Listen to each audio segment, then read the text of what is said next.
Help me help you.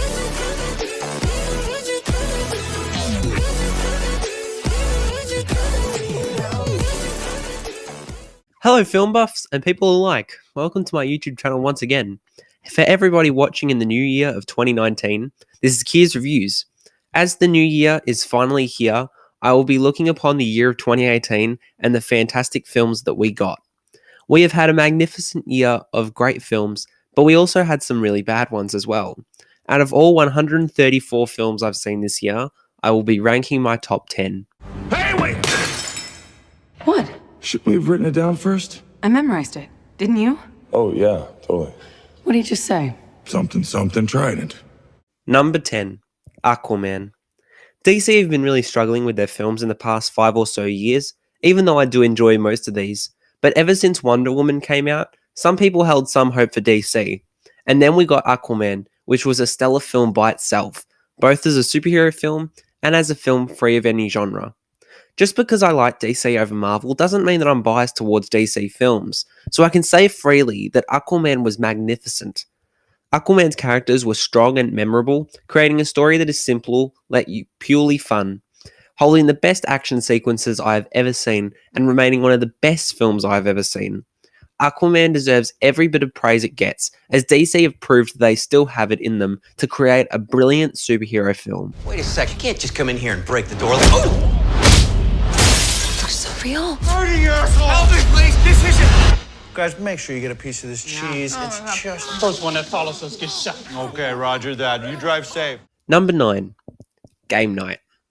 Directed by John Francis Daley and Jonathan Goldstein, this wonderful comedy stars Jason Bateman and Rachel McAdams. Game Night was truly hilarious with an extremely well-developed plot and lovely, likable characters. John Francis Daley proves through this film that he is a great director as well as a fantastic actor in movies like Rapturepalooza and in TV shows like Bones. Everything about this is phenomenal and truly enjoyable, whether it be Rachel McAdams quoting scenes from Pulp Fiction or Jason Bateman chewing on a squeezy burger toy. Game Night has an amazing concept which makes this turn from a murder mystery party into a memorable movie.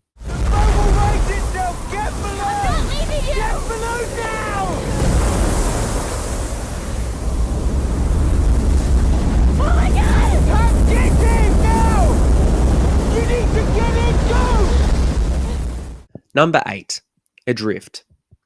Adrift was bloody fantastic, as it was a true story that really plays with your emotions.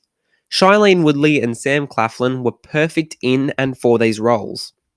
If we didn't have Shailene as Tammy, then this movie wouldn't be what it is, and I guess the whole movie would have fallen apart without her spectacular performance. Another incredible thing this film did well was the pacing. In the flashback scenes to before the hurricane, it was slow and lovely at times, but the scenes set in the present had incredibly high stakes, making Adrift easily one of the best films ever. There is absolutely nothing wrong with this true and horrifyingly sad story. I need you to go home. Fine. Turn the box back on. I'll see what I can do. Turn the box back on now. Oh, there's security protocol. Well, I don't give a damn. I've got a dozen cameras on my front lawn, Deke. Do you want me telling them what's going on? Jen, you have to trust us. We've got this under control. No, you don't. All these protocols and procedures to make it seem like you have it under control. But you're a bunch of boys making models out of balsa wood. You don't have anything under control. Number 7, First Man. First Man was just inspiring to say the least. Ryan Gosling was committed to this portrayal of Neil Armstrong, and I'm certainly glad he did, establishing every scene with a wonderfully thrilling tone. The director Damien Chazelle seemed to know exactly how he wanted the whole film to work. From the impressive score to the stellar cinematography, First Man fused everything it had to produce a movie that seems to be a classic, much like Apollo 13. I'm expecting quite a lot of nominations for this one because of Claire Foy and Ryan Gosling. Claire Foy stood out more than anything, with a performance that I'll not forget for a long time. First Man was a spectacular mission to embark on and made for the best experience I've ever had in a cinema. What are you doing here, Father? Do I know you, son? No, but I mean, this is not a place for a priest, Father. You shouldn't be here. We might need to work on your sales pitch, son. The El Royale, no place for a priest. Number 6. Bad Times at the El Royale. Bad Times at the El Royale was an exciting thriller with magnificent casting of well-known actors such as Jeff Bridges and Dakota Johnson, and lesser-known actors like Lewis Pullman and Kaylee Spaney. To pull off the characters the last two cast members did, they needed to get into a psychotic state of mind, especially Spaney, and that's what she did really well. The story was captivating with a soundtrack that really packed a punch, backed by performances that these actors just brought brilliantly. Nothing disappointed me about this movie, from the excessive level of gore and the extent of smart writing that deserves a whole lot of recognition, to the unpredictable, thrilling, and perfect plot, which made Bad Times at the El Royale made an impression that will last in me forever. You want to trade confessions? No. Come on. What's the wildest thing you've ever done? Oh, I don't know. I shouldn't. You go first. Okay, a few months ago, Sean and I had his TA over for dinner and drinks and a threesome. Was Sean jealous of him? Did I say it was a him? It's very cool, sis. Number 5. A Simple Favor. Anybody that knows me knows I adore Anna Kendrick, and I was excited for this one for a long time. Without being biased, A Simple Favor was magnificent due to the first half focusing on comedy and the second focusing on the twists and intensity that made up for a fun adventure. Blake Lively outdid herself with this movie, as her performance was flawless, deserving an Oscar this year. Anna Kendrick was equally as amazing due to her own twists woven into the story, and for both of these wonderful actresses giving outstanding performances, especially the final act, made the experience so confusing and wild. Now that I've seen this movie about 7 times, the twists and story have become so common for me, but that does not take away the joy of revisiting it. A Simple Favor is an awesome flick that is too underrated and deserves a watch by a whole lot of people. Hey, fuckhead! What? Don't say what, Dixon, when she comes in calling you a fuckhead. Number 4. 3 Billboards Outside Ebbing, Missouri. I can't remember the last time I watched a movie without checking the time or checking how long is left. That is what 3 Billboards Outside Ebbing, Missouri never fails to do. Sam Rockwell has become one of my favourite actors of all time due to this and another favourite movie of mine, The Way, Way Back. There is one scene in the movie where Rockwell proved he could act, and that's why he deserved that Oscar for Best Supporting Actor. The story was upsetting and disturbingly accurate to what happens in real life. This movie doesn't shy away from the truths of the world and aren't afraid to show it. It didn't have to be graphic or explicit in terms of demonstrating the acts in which occur.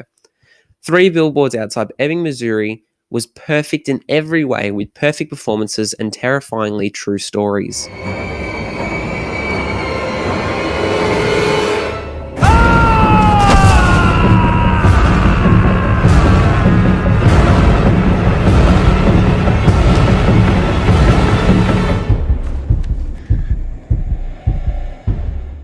Number 3, A Quiet Place.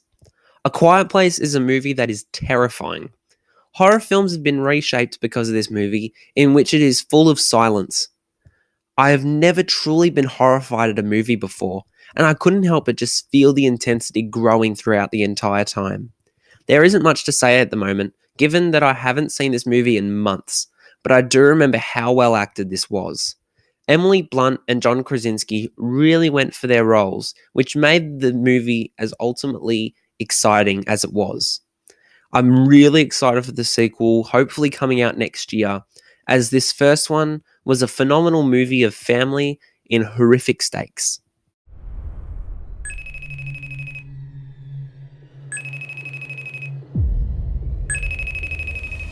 Number 2, Searching. Searching is a very interesting and captivating story with crazy amounts of intensity. The whole time I could never figure out what happened next. Every plot development evolved the story deeper into Margot's disappearance. Every time I watch this movie, I feel like I understand why what happens, which shows how cool this movie is. The biggest thing that surprised me about Searching was the way it was made. It was made nearly always on a computer screen, utilizing concepts of FaceTime, iMessage, and social media sites. Searching shows the dangers of not knowing what kids do on social media and the corruption easily created. It definitely sets a very high standard for thrillers and evolves the intensity genre to whole new levels, making Searching a significantly hard movie to beat this year. Before I reveal my top pick of the year, I want to highlight 5 phenomenal films that really rattled my brain as to whether I should put them in my top 10. So here are 5 films on top of my top 10 that you should most definitely check out if you have a chance. Creed 2, Thoroughbreds, 6 Balloons, Incredibles 2, Believer. Many films have been fantastic this year, so if you want to see the whole year ranked in my opinion, please click the Letterboxd link in the description. Now to unveil my number 1 pick.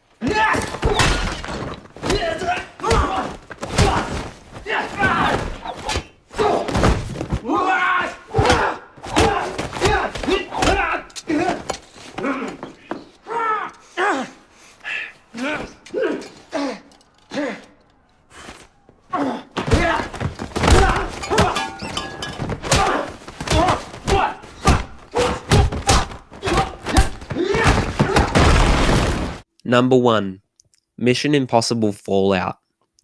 Number 1 is the magnificently created action movie Mission Impossible Fallout. The 6th installment in the Mission Impossible series is very easily the best, keeping close to the 4th one. Mission Impossible Fallout is the best action movie ever created.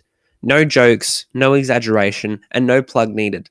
Without even needing praise, this film wins it by my excitement throughout all of the 10 million twists developing throughout the 140-minute runtime. Also, going through this knowing Tom Cruise did all of his stunts, breaking his ankle in one of them, which was shown in the film, was just purely phenomenal. I can't see how the Mission Impossible series can top this one, as they have hit sky high. Mission Impossible Fallout deserves this number 1 spot, and if you see it, you'll know why. 2018 was a magnificent year of movies, and I hope you enjoyed my top 10 list. If you haven't seen some of these, find them and watch them however you can, and let me know what you thought of all of these, as they are all truly wonderful films.